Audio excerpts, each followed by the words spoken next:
The following story may shock you. If you think royalty of the past lived like gods, prepare yourself for a tale where glamour is just a mask, literally covering rot, disease, and a touch so foul you can almost smell it through the centuries. Once upon a time, in the grand halls of England, lived Elizabeth I, the so-called Virgin Queen. The world remembers her for her power, her majestic portraits, her iron will. Yet very few dare glimpse behind the painted mask to find a woman haunted by obsessions and surrounded by filth. Her first obsession was sugar. In the golden age of her reign, sugar was a symbol of pure status, a luxury so rare that only the highest of nobles, those dripping with New World gold, could ever taste its deceptive sweetness. For Elizabeth, sweets weren't just a craving, they were a declaration of power. She would order candied violets, sugar-laden fruits, syrups thick as honey, and she'd eat them at every opportunity, delighting in their taste while the world starved and envied. But every delight carves a price. Elizabeth's teeth soon rotted first, a few, then most, turning from their once ivory whiteness to a color like charred bones. Her gums grew swollen and bled, and dark, oozing stumps lingered where her smile once reigned. Foreign diplomats were forced, by duty, to approach her. Even the bravest among them would later write how impossible it was to stand near her, as she spoke the air poisoned with the stench of decay wafting from her open mouth. History says, lightly, that her breath was not pleasant. The truth is far, far darker. Her very words reeked of rot and death. Some records even suggest her mouth needed to be cleaned with herbs before audience. And, as so often happens, the Queen's afflictions became the country's fashion. Loyal subjects began to color their own teeth black, rubbing soot and charcoal between their lips. Why? To convince others they, too, could afford the kingdom's rarest treat.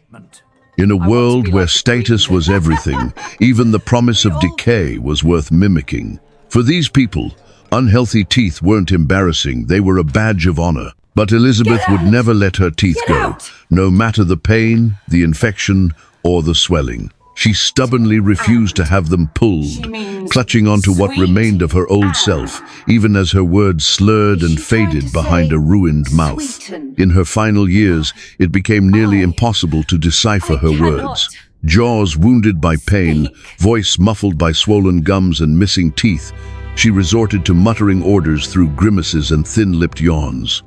Even her most loyal attendants sometimes misunderstood, risking their heads if they erred. Yet the rot of Elizabeth's court didn't stop at her mouth.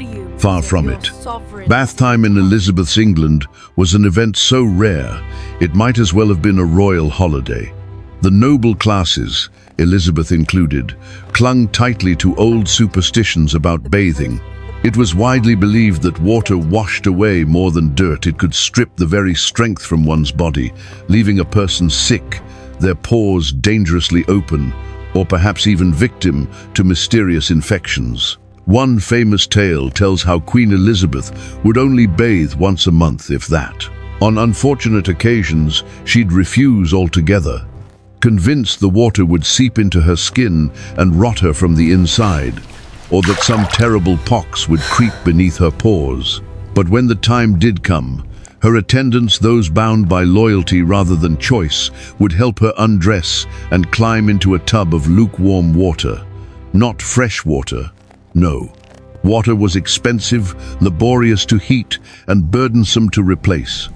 So the same grimy, oily, perfumed water might be used again and again for weeks, absorbing 1,000 stories of sweat, old powder, makeup, blood, and bodily excretions. Imagine the Queen, sparkling in court by day, sitting in a broth of her own creation by night, a stew of human decay and fading perfume. And what of skin? In an age before Instagram filters and HD cameras, beauty meant something different. The Queen's ideal was pure, flawless whiteness, whiter than the moon, untouched by the sun. That was the true mark of nobility, for sunlight and tanned skin belonged to peasants toiling and sweating in the open fields. To maintain this ghostly skin, Elizabeth turned to her second obsession. Ceruse, a smooth white cosmetic made from vinegar and pure lead.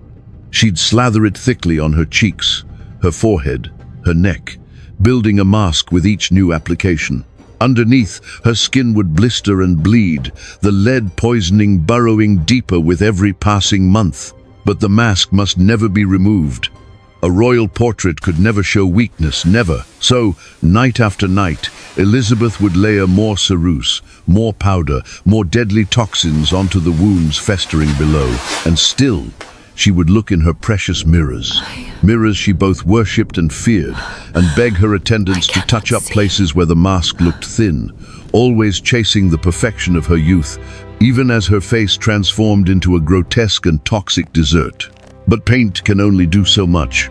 As the years waged war against her, Elizabeth's hair thinned, then vanished. The lead, the stress, the illness, it all left her scalp bare and cold. So she turned to wigs, magnificent crowns woven from the hair of humans and animals alike. Yet here, too, imported elegance hid new horrors. The wigs swarmed with lice, who feasted in hidden colonies, burrowing into the wax and padding. Even the most spectacular bejeweled crowns couldn't repel the truth. Elizabeth's glory was crawling with vermin. Her dresses, too, carried secrets. In the Queen's era, her gowns were legends constructed of silk, velvet, gold thread, pearls, and brocade, structured so grandly they would stand upright, even without their royal owner inside. But washing these masterpieces? Unthinkable. Water ruined fine cloth.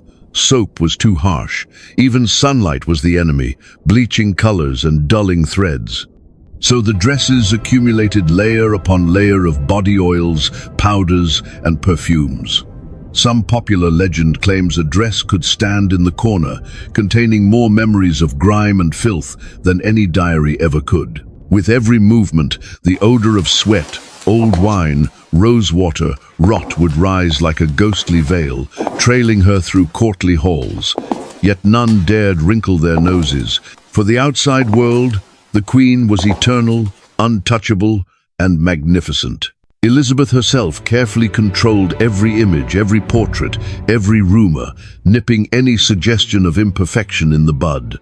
It became forbidden, even for artists, to paint her old, sick, or frail.